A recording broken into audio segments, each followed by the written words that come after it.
Meron na siyang iba o nagkakagusto na siya sa iba kapag ipinakita niya ang mga sinyalis na ito. So, ikukwento ko sa iyo kung ano mga sinyalis na yun, kung nagdududa ka na sa inyong mga karelasyon, asawa, girlfriend man yan, o kung sino pa man yan, na meron na siyang iba.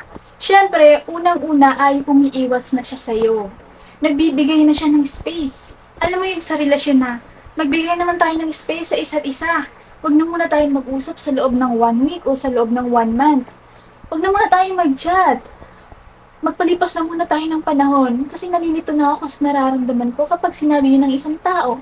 Possible na gusto niya yung ilayo niya yung sarili niya sa'yo para may mahanap na siyang iba o nai-inlove na siya sa iba. Possible na may iba na siyang hinahangaan. Ang sunod na palatandaan ay iba na ang kanyang interes. Ang isa pa sa halimbawa nito, kung meron na siyang ibang interes, ay nag-iba na ang kanyang mga kaibigan. Hindi na yung mga dati niyang kasama.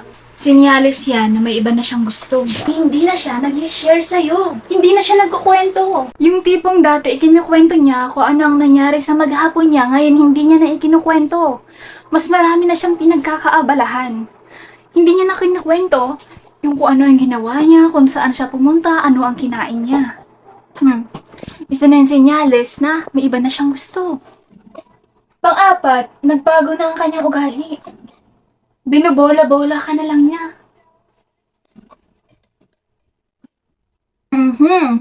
Dati siyang sweet sa'yo, ngayon wala na siya sa'yong pakialam. Magtaka ka na kung lagi siyang busy. Ako, nagbago na. Lagi na lang siyang may rason kapag nagkikita kayo. Kesyo may pupuntahan siya o may iba siyang gagawin. Sa loob ng isang buwan na hindi na kayo nagkikita at hindi na kayo nag-uusap. Aha! Kung nagsisekreto na siya sa'yo, isa na yan sa mga senyales. Mahilig ba siya magtago ng cellphone niya o magtago ng mga personal niyang gamit? O di kaya ay papalit-palit siya ng SIM, ibig sabihin ay meron siyang ibang communication. Meron siyang ibang kausap, hindi lang sa chat, sa text na. Kung hindi ka na niya priority, isa na yan sa senyales na hindi ka na niya gusto at meron na siyang iba. Kung lagi na siya sa'yong galit, isa na yan sa senyales na meron na talaga siyang iba. Yung tipong wala naman kayong pinag-aawayan. Lagi na lang siyang naiirita. Lagi na lang siyang nagagalit. Lagi na lang siyang naiinis. Simpleng bagay ginagawa niya ng issue. Nako, magtaka ka na kapag ganun ang karelasyon mo. Asawa mo man yan, girlfriend o kung sino man yan. Tandaan natin na huwag tayong bumase sa iisa lamang sa lahat ng aking sinabi.